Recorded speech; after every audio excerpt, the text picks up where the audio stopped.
Welcome to the show. Today we are going to be talking to Bill Fields about securing your buyer agency and making sure you are going to get paid when you're working with your buyers. Bill Fields is a real estate coach and a expert trainer. I want to welcome him, bring him in. Welcome, Bill. Hi, everybody. Hi, Joe. Happy to be here. Thanks. Bill, thanks for coming on. So excited to have you on the show. We've been knowing each other for almost 2 years now. Yeah. Close to it. And I've had the privilege of being one of your coachees, one of the people that you help coach. And your expertise is super important. It's a super hot topic and very important to agents who are working with buyers. We're all aware, obviously, that there's been a massive, hopefully you're aware, there's a massive lawsuit that was settled and is now back in the courts. We'll be back in the courts with having some trying to upend it. A lot of stuff went sideways in the court proceedings, as I understand it. Yet we're going to be the world's changing on us, and the companies are changing the way they compensate the buyers, and we need to talk about it. So, Bill, how are you advising your clients, your agent clients, to work with buyers and securing that they are going to be able to get paid? Well, first off, let's talk about the reality of the real estate world we all find ourselves in. Regardless of what happens with the big NAR suit, where they sell it, they settle it, they appeal it, they win on appeal. There are so many copycat lawsuits going on around the country now that everybody is impacted. And the reality of it is, it's very difficult to see this turning in a way that doesn't change the entire way that real estate is done. I mean, I just don't see them now pulling back from where we are. So we're actually already seeing some companies not offering buyer agency and pulling out of MLSs, correct? Yes. I mean, again, we're adverse to change. We're an industry that we only change when change is forced upon us. And so, this is what's happening. So like it or not, well, the question was, what am I doing to help all the people in my coaching program and all the people I speak with? And the reality of it is, Joe, is that what I tell them first off is you should celebrate this as an opportunity, right? It's an opportunity for you to differentiate yourself. Because what a lot of agents, their strategy has been, I'm going to stick my head in the sand because I'm not going to change anything about the way I'm doing business. For me as a real estate agent, I'd be promoting it. I'd be promoting that I have buyer agency, that I have a relationship and I represent you as a buyer. So the first thing I tell all agents is the key to me is remembering why we're in the real estate business. We're here to be of service, right? I'm not here to make a commission. I'm here to be of service to somebody. And so when I work with a buyer, to me, it's crucial that I maintain transparency, right? So I start with a buyer consultation, which I think all agents need to do as a general course of business. You have a seller and you sit down with a seller and you consult with the seller. What are your needs? Why are you selling? How soon do you want to sell? Where are you moving to? All those questions. And then we put together a plan. But with the buyers, it seems to be, hello, yes, let me rush over and show you something and try to make a sale. We should stop all that and we should revert to a buyer consultation.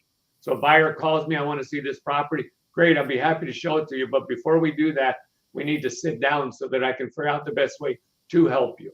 And then what we do is we do a buyer consultation and we walk through the steps. What are your needs? What are your wants? What is your ability to pay? All of the things. And of course, then the buyer agency agreement, which I get feedback, Joe, from agents all the time. They say, oh, people will never sign that.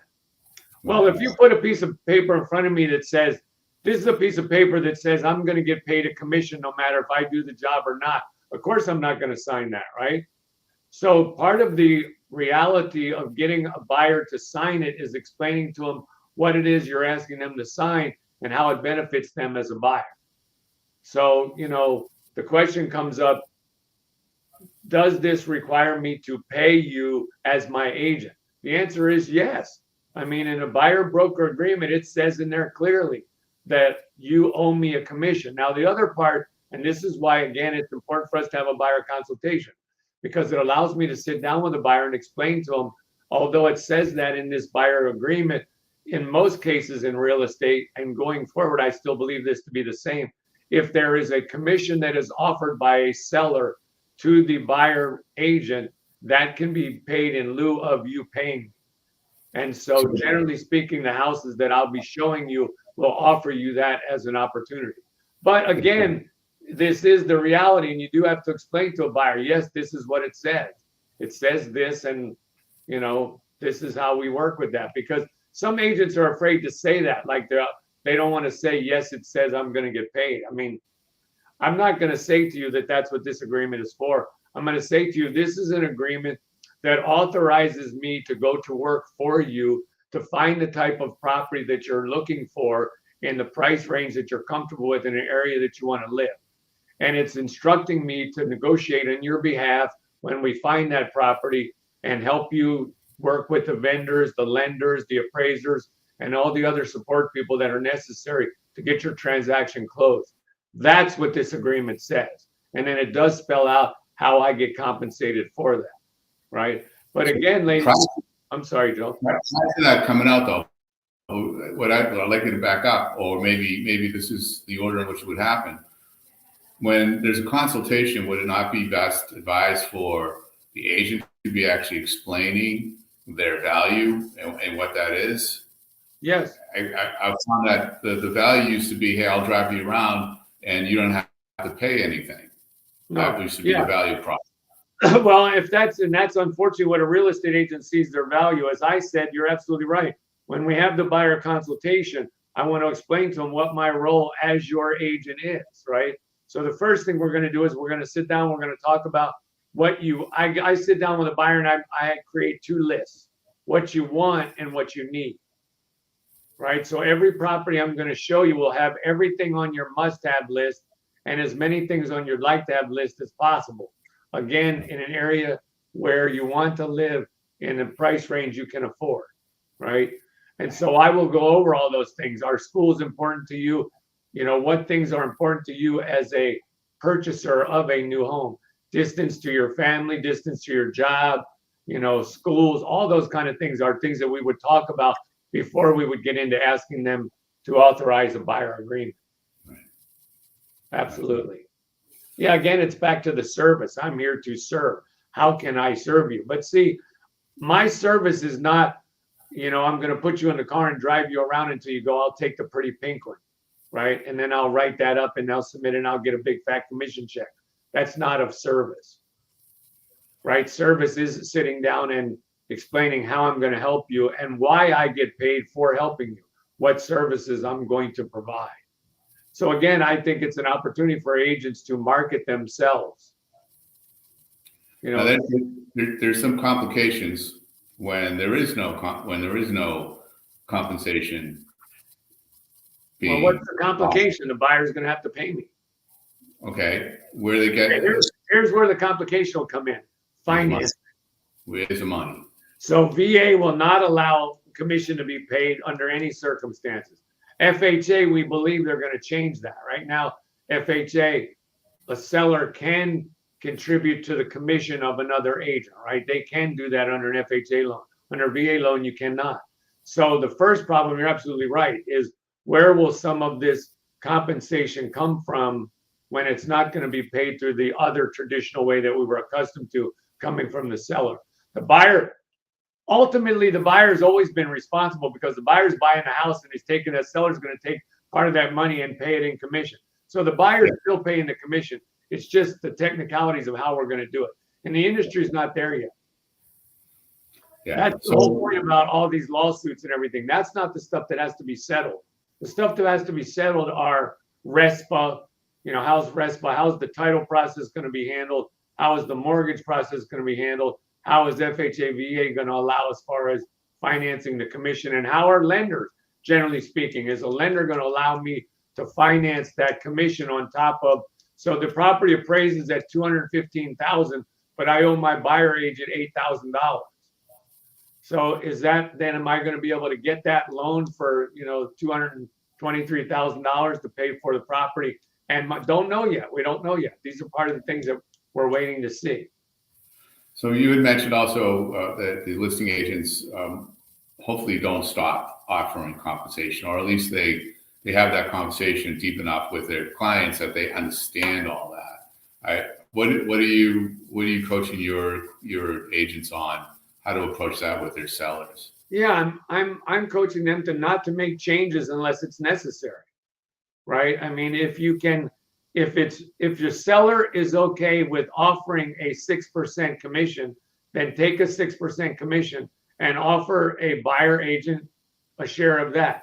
Now, I will say in a lot of markets, if they're taking a 6, they're giving 2.5 and keeping 3.5. Yeah, because the listing agents are spending a lot more money in getting listings and servicing them and marketing and things like that. Yeah, that's all. I had this conversation with someone the other day, and she felt that she's getting cheated. Yet we don't know on the buyer side. We don't know what that listing agent offered. They could have painted the walls. They could have bought furniture. They could have done a lot for that. That's correct. Commission. It truly has nothing to do with the buyer agent. Correct. That is between the seller. So right. that story's got to go away. We don't know what they're offering. Yeah, and again, I don't know what that buyer might be paying that agent, right? So I'm going to give you 2.5, but you might be getting another 1.5 from your buyer. Yeah. But you're getting more than I'm going to get. You're going to end up with 4. I'm going to end up with 3.5. Now let's talk on that. I know a lot of agents with a listing working with sellers, they may have a menu of options and having a different percentage of the sale for whatever offerings they have. It's like the multi-tiered option. Yeah, and so that came about. I'm sorry, Joe. That came about because agents were having difficulty with commission cutting. Yes. So what they decided to do instead of taking a commission cut was they decided to start offering a menu of service. So Mr. Seller, I could certainly do it for 5%, but if we do it for 5%, these are the things we're going to have to take out of the package, right? So if you really want to sell for the most money, which you do, don't you? Of course you do. Then I suggest that you want the video marketing and you want the social media package, and so it's 5, 6, and 7. So we go the opposite way now, right? Now, can we flip that same concept for buyers? Yes, of course. I mean, that's why the adage has always been commission is negotiable, and it's true. Contrary to what the lawsuit tries to make people believe, it's always been negotiable. Always, still is, always will be. Now, what are the rules around when a listing's out there and there is no compensation, and your buyer is willing to pay, they don't have the money? Is there a vehicle or a way where the buyer agent can roll that money into the sale somehow? Well, right now, step on it. Right now, I would say it would depend entirely on how that property is being financed. If it's a cash buyer, absolutely. You can tack in anything when it's a cash buyer. But if it's financing, then financing becomes a problem, because then they determine what they will and will not finance. It's just like repairs, right? You got a house that needs fixing up, and so you go to get a mortgage, and you go, I want the mortgage, and I want it to include the money that I'm going to spend on fixing this property up. Well, there are mortgages you can do, like a 203K, right? That's an FHA mortgage that will allow you, I believe, to build the cost of repairs into that mortgage. Correct. So I believe this will be something that ultimately will happen. But again, that's why I said we're not there yet.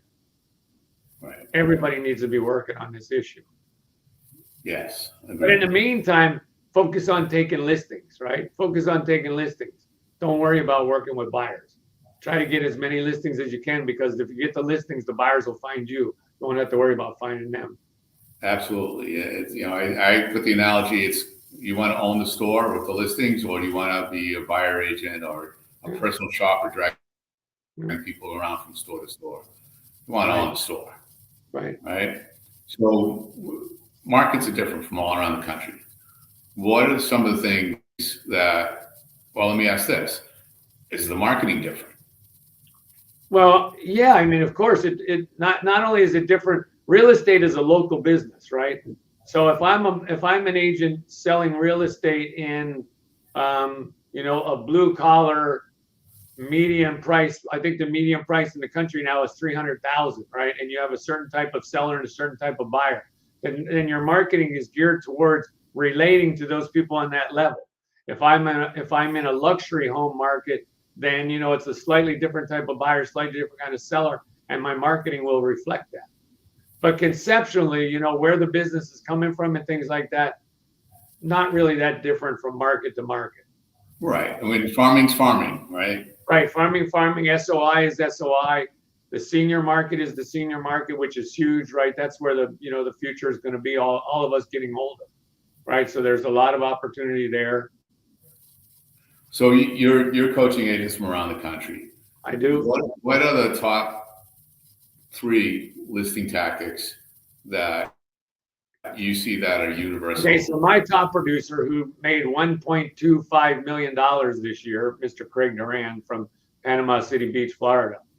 His top 3 things are farming, right? So we have a very, very robust farming program, which he does entirely through direct mail, right? It's not a go knock on the door. It's more of a, sit back and analyze the numbers. We focus a lot on turnover factor. What is the turnover in a neighborhood? And at the end of each year, we analyze each neighborhood and we go, okay, we're going to stay in this one or we're going to get out. And part of the key, Joe, is that a lot of agents, they get out too soon. They quit. They'll try a neighborhood for 11 months and then they'll go, this is not working. Then they'll drop out right before it was getting ready to happen for them. So Craig is one of those guys that he never quits. I mean, he's just, he's like, he gets his teeth into it. So his number 1 source of business would be farming. Number 2 would be his sphere of influence. And number 3 would be expired listings. So that's his source of business. Now, going back to mailing. Yeah. Every time I mention that, agents say it doesn't work. Of course it works. Since COVID, well, all you have to do is look at the National Association of Realtors surveys of where agent business is coming from. Direct mail has moved its way back to the top of the list. Once upon a time, it used to be the top of the list. Social media is not even in the top 3. So all these agents that are worried about, I got to figure out what I can post, who's going to post, who can help me post. That's not where the business is. No, not. No, direct mail is working. And since COVID, it really changed because when COVID came, what happened was people were stuck at home. And so the mail was great. They loved to get their mail, right? They looked at their mail. They really paid attention to what they were getting. So the psyche of our consumer has changed. And that's one of the reasons that mail is working. But I mean, it's working. And I have agents all over in every market that can testify to that. And I'm wondering if it stopped working because people stopped doing it. And now the reality came back in. First off, what we should preface that always by preface it, Joe, always is, what are you mailing? If you're mailing crap, it ain't going to work.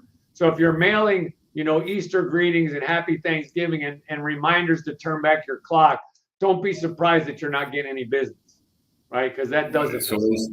So what does work is market updates. The people want to know what's going on in my neighborhood. Tell me about the most recent sale. So for instance, just sold, still work. Just listed, still work. Market update, still work, right? Farming, neighborhoods, work. So, I'd like to dig into that a little bit more. On the just sold and the just listeds, those need to tell a better story from what I'm looking at. The ones I see, just sold in 5 days. This is going back when things were hot. That didn't mean anything to anybody because everything was selling in 5 days. That's correct. So it was not the what they want to know is, did you sell it over listed price? Did you sell it over the market? Did you beat the last sale in the neighborhood by a certain percentage? That's the kind of stuff you want in your just sold. Not I just sold it. Like you said, who cares? You just sold it. But I got your neighbors $25,000 more than anybody else could get them. Right? And learn how. That's the other thing. It's not always a call to action. Right. Learn how I did this. Right? It's being specific and actually talking about the tactics that they used. That's different. Have a very specific marketing campaign that people. So we talked about my top producer, Craig Duran. He has a very specific marketing campaign that one of his big things is video marketing, right? He's big in video. And so that's built into the differentiation, and his just sold reflect on that. So he'll do it just sold, and it'll say, not only did it just sold, but because we use video marketing, they had 10% more than any other sale in the neighborhood. They had 25% greater showing, so we focus on what made that sale special, not just the fact that we sold it, but what did we do different than all the other people in the neighborhood. Yeah, and I've seen his work, some of what he's done, and when you say he's doing direct mailing, he's layering that up with these videos. He's doing more than just that. You guys, It's not. First off, he has a good coach, right? So he's getting coached on it, and we all know that. You can't do one thing and expect these phenomenal results, right? When I started working with this guy 10 years ago, his top sale was 250,000, or his average sale was 250,000. His average sale this year was 760, right? And so that was a concentrated plan that we had, right, of focusing on neighborhoods that were growing, that were higher priced, that generated a higher commission dollar, right? I mean, these were all part of a plan. It wasn't just, God, the guy got lucky and now he's doing all this business. No, it was a plan, a conscious plan of here's what we want to do. That's why farming is important, because it allowed him to select what neighborhoods would allow him to move up in his sales price, right? So if you're working buyers and a buyer can only afford a $250,000 home, you're going to work $250,000 homes. That's your market. But if you're farming, you can pick a neighborhood that's $1 million or 750 or 500, right? And then that becomes. Oops, I'm sorry, I had a humming noise there. Sorry, did you hear that? Sorry, everybody. It's not hard. That was my brain. Tornado, is it? It was a brain fart, right? So yeah, I'm going to say this too about 2024. It's going to be a good real estate year. It's going to be a really, really good real estate year, but you're going to have to work in order to earn it, because the competition will be there. There'll be lots of agents out there trying to make a living in real estate, just like always. We keep hearing all these agents going to drop out. We're not seeing it. We're seeing a little bit of that. It's still pouring in. Yeah, we're not seeing it anywhere. We're just not. We're seeing lower production numbers, but we're not seeing the dropout rate, right? I know I see all the predictions too. I'd like to get rid of 1 million agents, to be honest with you. I wish they would drop out. I'd like to push them out. Just think how many more sales all of you guys could do if you had 1 million less agents around you. And all the ones that know what they're doing. Right? Exactly. So, yeah, you never know. You never know who's going to be that rock star, who's not. So I know. You got to keep talking. I can always tell you. Yeah, you know how I can tell? By who does the work. Yeah, showing up is important. The ones that are willing to do the work and put in the effort are the ones that are going to be successful. And the ones that just want to talk about it, the ones that are always getting ready to get ready. No, doesn't work that way. So you mentioned something about, being a coach, having a coach. Who should have a coach in this business? Everybody. I mean, I had one, you had one. I mean, anybody who's serious about wanting to, just think about it. If you're a professional athlete and you want to get to where you want to be as a professional athlete, Olympics, pro basketball, football, golf, Tiger Woods had a coach, still has a swing coach, right? I mean, the tennis players, they all have coach. And any real estate agent, no matter where you are in your real estate business, I promise you there's something that we can do to help. Absolutely, positively. I think that's one of the greatest frustrations I have is the number of people in real estate that are not doing as well as they possibly could, right? Because there's just so much opportunity. Yeah. Let's ask. So aside from calling you directly, your number and email right there. Yeah, or you can just aside from calling Bill at Bill Fields. Just go to BillFields.com. Yeah, BillFields.com. That works too. Check me out. So what should an agent look for from a coach? What do they want from a coach? Well, I think what you want is individual attention, right? I think you want a coaching program that's developed for where you are and where you're trying to go. I do not think you should have a cookie cutter approach to coaching. I think, again, it's one of my pet peeves about the coaching programs that I see that are out there is they want every agent to fit into a certain cookie cutter, and it doesn't work that way. Every one of my agents, we coach differently because they are all different, right? Their needs are different. Their experiences are different. What they bring to real estate is different, and where they want to go with the real estate business is different. So that's what I would say. Try to find somebody that can adapt a coaching program for you. Agreed. Yeah. It's not one size fits all for No, the way it's it just is. the opposite. Just the opposite. It's anything but one size fits all. That's what coaching, I mean, that's the difference, right? Training. We all go and we sit in a training program, right? And we all learn the same stuff, and then we're all supposed to go out and apply it. That's why a lot of people are failing in real estate, because we're all being taught generally the same thing. Coaching allows you to take your own mindset and what you're willing to do. So back to Craig Durant. Craig Durant has never been somebody that wants to prospect on the telephone, right? Not his thing. So I don't get him in our session every week and go, come on, Craig, you need to make 10 calls. That's not the way we work, right? We crafted something based on what his comfort zones were and built a very successful business based around what he was trying to do, right? And still had to raise his kids. You did mention that he does expireds. Is that not through Cold Calling? Yeah, no, it's a direct mail campaign also on the expireds. Fantastic. Yeah. Again, that's the benefit of having a good coach, because I have all that, in the can ready for them to drop in and put to work. Okay. Yeah. Good. The other All thing right, they need to work with a guy like you. I mean, that's the other part, is that there are a lot of companies out there that don't have a guy like you that cares about the agents. People that might not know you, right? I know you. I know you care about the agents. It's why you do the Real Joe Show, right? I mean, you didn't say to me, come on here today and just blow smoke. You said, come on today and try to share some stuff that would be helpful, right? We want the people to come away with something valuable. And that's the kind of guy you are. And so they need that, right? So, I mean, that's a reality too. A lot of people, that's why they need a coach, because they don't have a guy like you. So either get a guy like me or get a guy like Joe, one or the other. Fortunately, in my role, I am coaching with agents, so I get to do both, which is That's great. what I said. They either need a guy like me or a guy like you, but they need one of us. Yeah. All right, Bill. That's fantastic. Any last words of wisdom you want to share? No, I would say, like I said earlier, work hard. Work smart. Use ChatGPT and all the AI that's out there for you, but still put in the work. Have a schedule. Have a plan. Everybody hopes to have a better year this year, but only 19% of the agents are going to have a better year. And that 19% are the agents that have a plan. Hoping doesn't get you there. You got to have a plan. So that's what I would close with. And be positive every single day. Wake up every single day and attack your opportunity. Think to myself, what am I going to do today that meets somebody that has a need for the service I provide? And then go out in your community and do that every single day, every single day. Good stuff. Good words.